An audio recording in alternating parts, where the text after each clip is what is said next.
Okay, so that's the first part. Just finding means, hooray, no problem.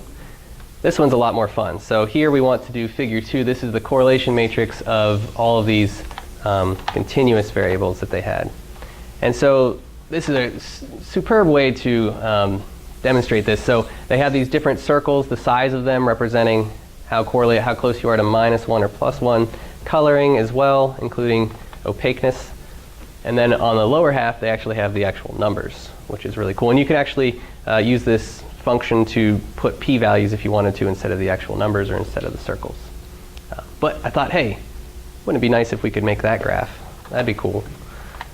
So that core plot package up here, one I'd never heard of before this, so lovely package.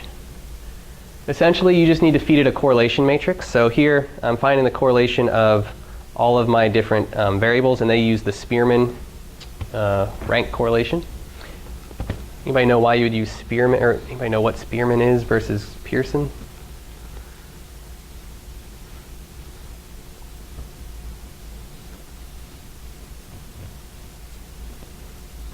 So they say, go ahead. Pearson versus Spearman correlation. Yeah. I guess Pearson focused on the linear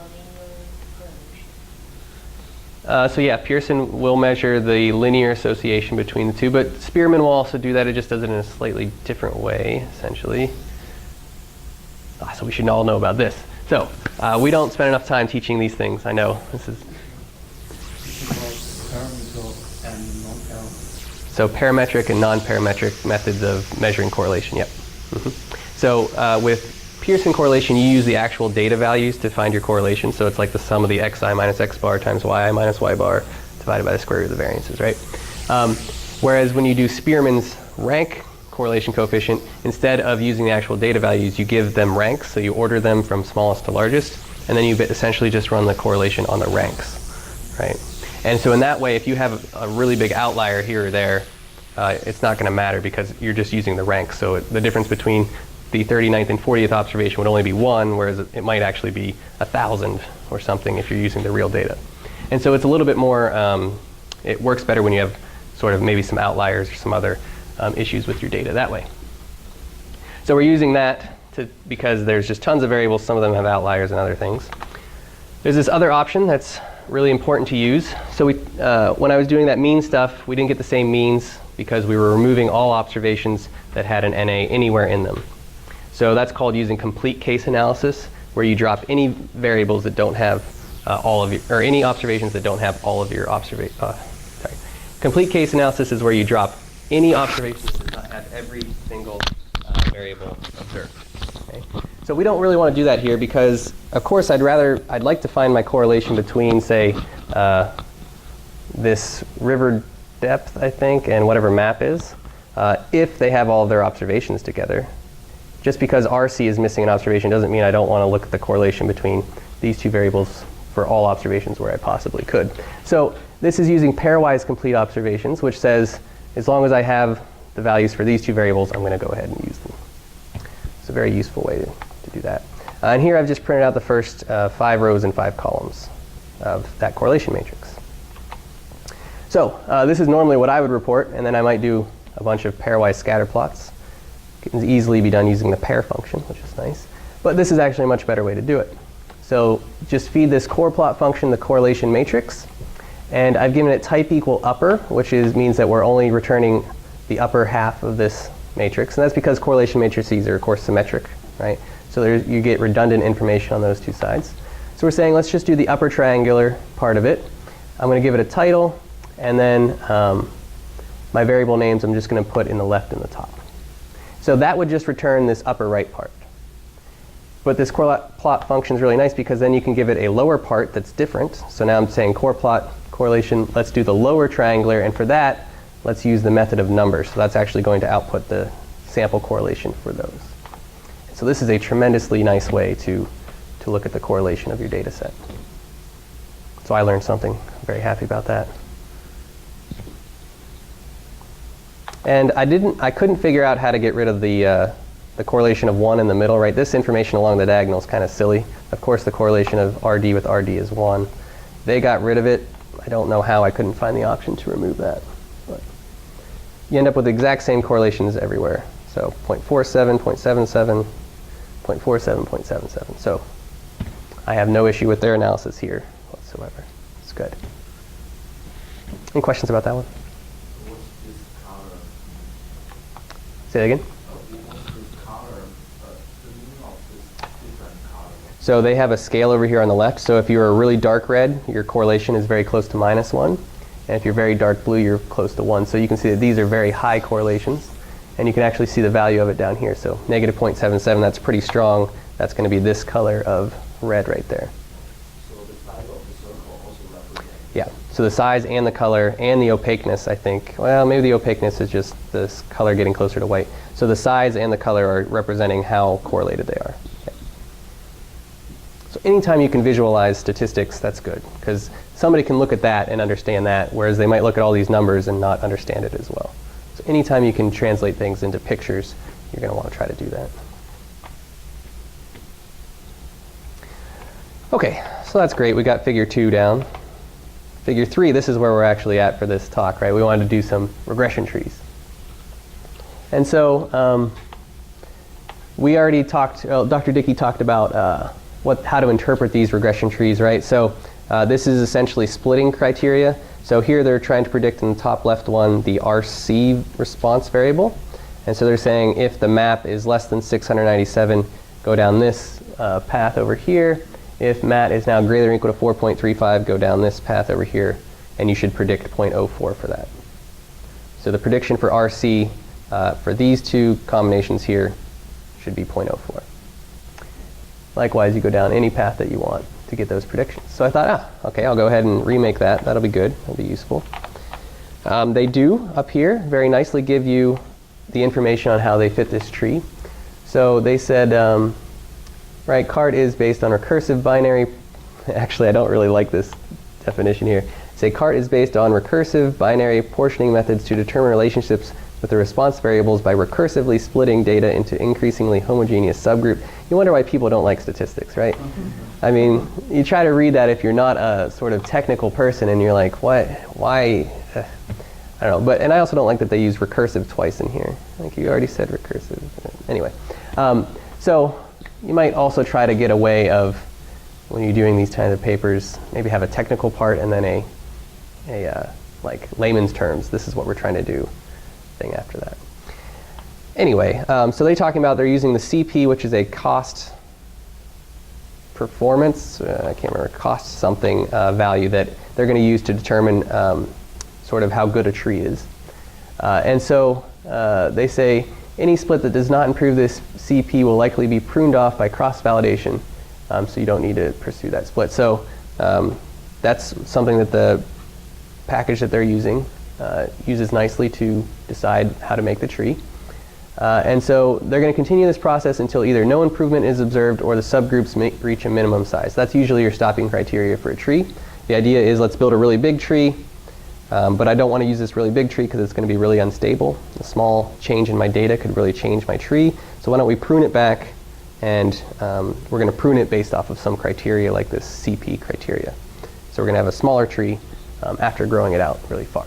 So that's called pruning. Okay. So what they did, they selected these as their response variables. So I'm going to go through and use RC as my response. And they used all relevant environmental variables in the model. Now, I don't know much about this data, so I don't know what exactly is an environmental variable. So I just threw in all the ones that I saw in any of these models down here.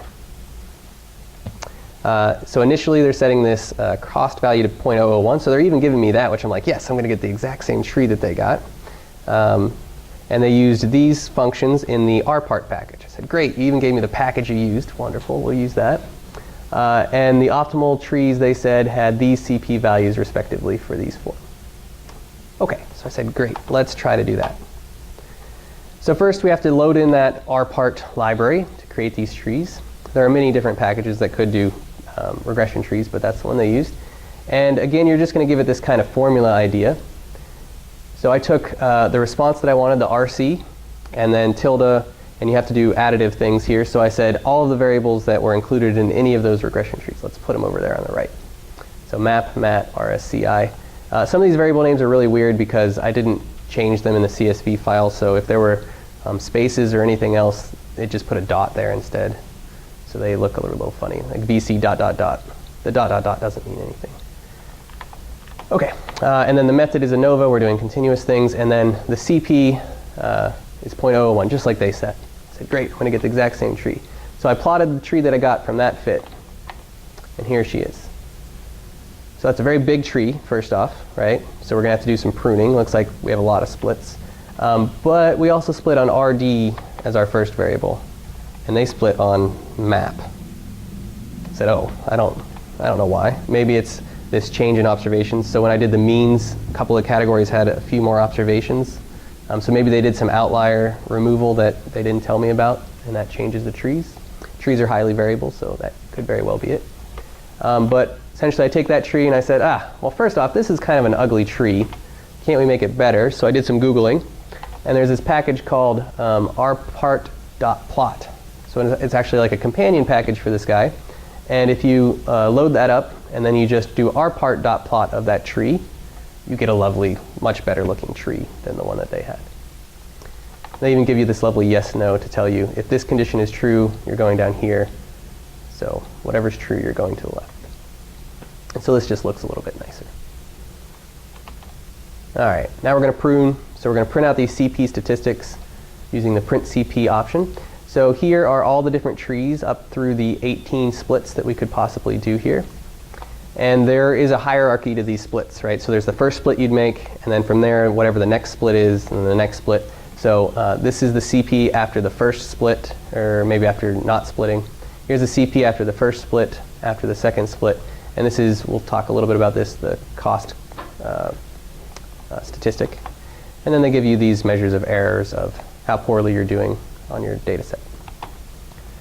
Okay, and so one nice thing that you often want to do with that is maybe plot it, and then you can see where you're sort of not increasing or not decreasing your costs. Yeah, not decreasing your cost anymore. Right? You don't want to have a super complex tree because it's going to be highly variable. So at some point you want to prune it back to where it's more stable. So I essentially decided to go with whatever criteria they ended up using because I was trying to get the same tree. They said 0.012 was their best. So 0.012 is somewhere in here. And in terms of here, 0.012, so they cut right above this one. So they had 5 splits according to my tree. So I just went with what they had. So I said prune, which is the function from that rpart package. And here, oh, actually, I guess I used CP 0.009 because that's where it looked like it dropped off, stopped dropping off. Okay, and so this is the fit that I end up getting from that, the splits that were left. Here's the smaller tree from the pruning. Okay, so that's cool. That's useful. So rather than using this tree, I thought, well, why don't I try recreating their tree? Their tree only had, well, I already tried to recreate it, but their tree only had map and mat in it. Those were the only 2 variables they had left. So I thought, well, why don't I just feed it map and mat and see if I get roughly the same splits. So I used the same CP they used, and I get almost the same first split. I split at 703 on the first one, and they're splitting at 697. But I thought, okay, that's pretty good. And then over here, I'm splitting down mat greater than or equal to 5.2. They have mat greater than or equal to 4.35. So at least this one's closer. Again, I don't know why this is not the tree I'm getting. It must be from outlier removal or something else they didn't discuss, or maybe I skimmed over. I didn't read the whole article. But again, you get this super large tree, probably highly unstable, probably don't need all of this. So you look at the CPs, you plot them, and you say, there's like a 1 standard error rule that you can sometimes use. So at some point, you're within 1 standard error of the best one. So these bars are standard errors. And so you might use whatever one is as close to that as you can without being outside of that range. And I used 0.02. So let's see, I'm somewhere right in here. This is where I cut off. And then I end up with a tree very similar to what they had, but still slightly different. Okay. Any questions about those trees and fitting those in there?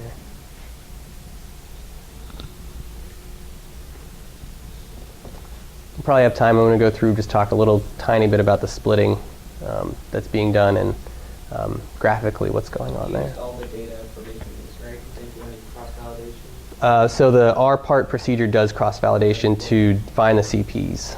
Yeah. So if you look at this, this is the relative, well, that's the relative error. No, so they are doing cross-validation inside to fit these trees and then come up with these different criteria.